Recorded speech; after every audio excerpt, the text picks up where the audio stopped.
I don't think I've seen many standing ovations at Davos, so that was interesting. You said, there was a phrase in your speech where you said sovereignty now is the ability to withstand pressure. Isn't Canada almost uniquely vulnerable to pressure because of the extent of your trade dependence on the United States? Well, the proof is that we have been able to withstand the pressure, and there has been considerable pressure. I'll give you a couple of facts. We've actually created more jobs since the tariffs were put on than the United States in absolute number. Our economy is growing at the second fastest rate within the G7. That's not there. There are pockets of extreme pressure without question in Canada, but headline, we're reacting. The second thing, and it's a fundamental point, is the recognition that we can give ourselves far more than any foreign country can take away.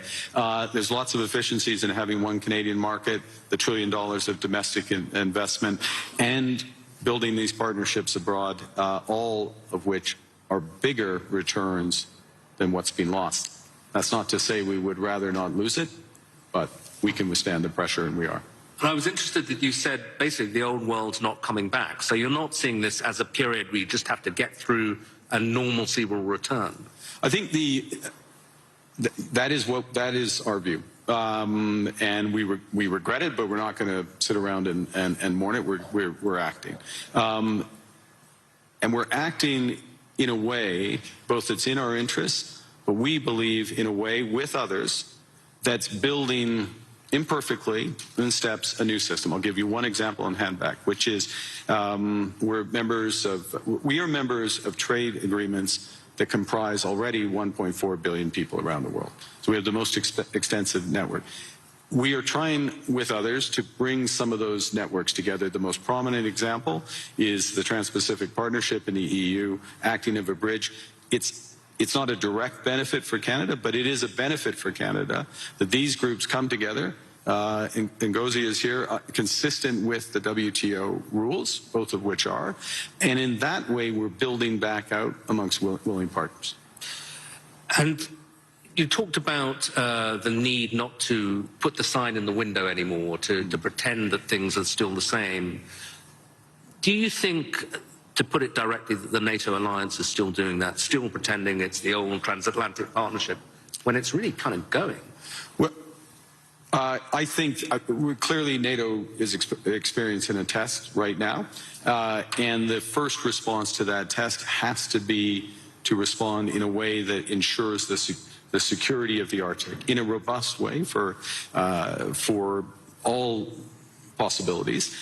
This is actually a point that we have been making in recent years. It's a point that I made at the NATO summit back in June, which seemed like a pledging summit, but also was to get NATO policies in the right direction. So I think in the immediate term, one of the imperatives is to reinforce things that Canada is doing, Nordic Baltic 8 are doing, the UK are doing, other NATO partners, France included, in a comprehensive way that provides much greater security in the Arctic. This is the test, and so I wouldn't say the NATO sign stays in the window, but we've got to meet the moment of that. You also, a big theme of your speech was the need for middle powers to work together. Yeah. But you've just been to the other great power, to China. And I think people are very intrigued by seeing that meeting. And some people say, kind of, that's a mistake, really, because you're going to make yourself more dependent on China. They're not that benign either. The US will be very annoyed. What's the defense of what you're doing, and what do you hope to get out of it? Well, the first thing is to say it's not a defense. It's an. I know the way you framed the question, but it's offense.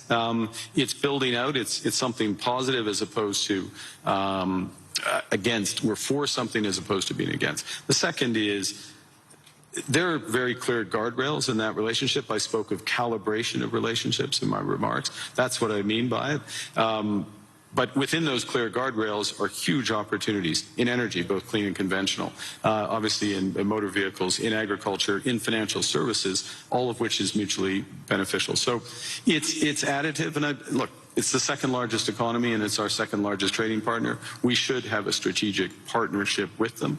Within those guardrails, and that's what we've achieved. And it is an interesting reversal, though, because I think certainly during the Biden administration, there was this sense that the Western world was trying to decouple from China, or de-risk at least, and is now in this new world that really going to go into reverse, and de-risking from China because there are other risks is less of a thing. You need, again, many in this room, this is their livelihood, you need a web of connections. And to miss out in that web. All right, if you're just joining us, we want to welcome our viewers in Atlanta, Canada. The Prime Minister has just wrapped up a keynote speech at the World Economic Forum in Davos. He is now being interviewed by Gideon Rakoff with the Financial Times. We're going to go back and listen to these questions being put to our Prime Minister about our sovereignty and our desire to increase trade diversity. Let's listen. But that relationship, which is deepening for security reasons, because we're like-minded, those are the types of partnerships that I think we'll see more of. And you got a round of applause when you said something strong about standing on principle on Greenland. Do you think we can find an off-ramp on that? I mean, I'm sure you'll speak of it, but put it this way, if there isn't an off-ramp, where does this go? I strongly believe that there's a better outcome that come from the discussions that have been catalyzed in an unusual way, admittedly, but and we absolutely stand by the principles that I referenced. That solution starts with security, and a security, yes, of Greenland, but more broadly of the Arctic. Canada is foursquare contributing to that. We're at the start of a major ramp up above and beyond, so we'll be a major contributor to that. NATO has to deliver on that. We're working intensively in order to do it. As well, prosperity for the people of Greenland. In the end, it comes back to the people there, and there are opportunities to do that in ways that would strengthen all of the alliance. And when President Trump says, oh, you know, Greenland's under threat from Russia, even from China, is that for real? I would say that there are threats. Russia is without question a threat in the Arctic, without question.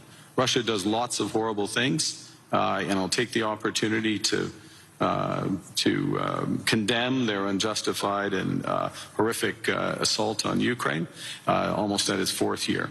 They are a real threat in the Arctic, one against we need to protect, which is why we have 364 5-day air, sea, and land presence. It's why we're adding to our submarine fleet, adding to our air fighter fleet, why we're building out over-the-horizon radar to protect from Russian missile threats and others, and why we will work with our NATO partners.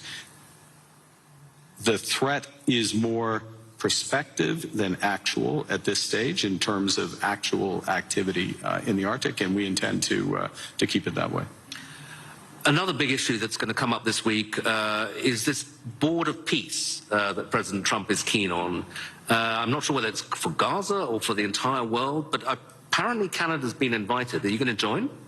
We have been invited, and let me start by, I think we should recognize the progress that has been made in at least getting towards the end of the first phase of this process, and the activation, if I can put it that way, of the process to set up the Board of Peace is the start of phase 2. Our view is, and that's to be welcomed, and this is a positive vehicle. Our view is we need to work on the actual structure of the vehicle. You just referenced, is it for Gaza? Well, the UN resolution.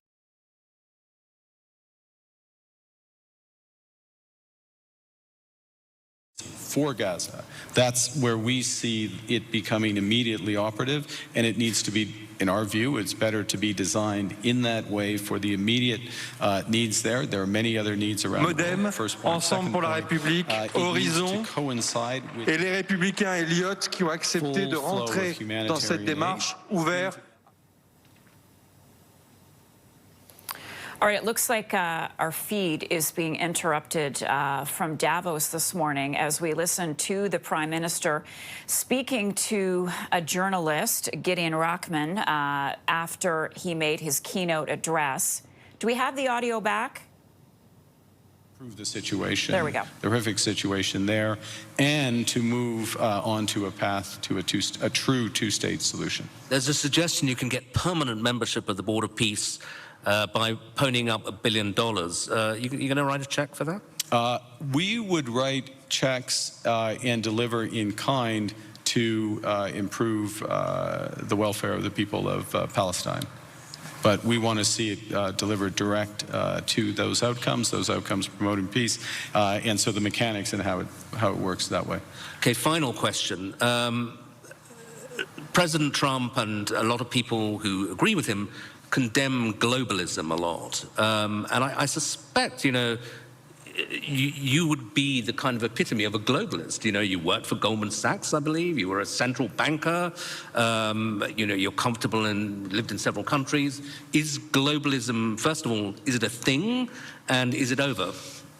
I think, well, look, understanding how the world works, having an appreciation for other cultures, understanding the connections, and being able to, or at least appreciating ways that how we connect, whether it's through technology, trade, investment, culture, can enrich our lives, and that's a good thing, and also help solve problems. Being detached from where you live and the broader needs of society, there is an epithet for that. I don't know that the G word is the one. There's certainly what we're finding, to go back to the points I was making, is that there are a number of like-minded countries that want to work through partnership to achieve those goals for their citizens and for the world more broadly. The call is for more to recognize what's really going on right now, and to pool their resources to the benefit of citizens. So it won't be global, it won't cover the globe, but it will be more powerful. Okay, Prime Minister, thank you very much indeed. Very much.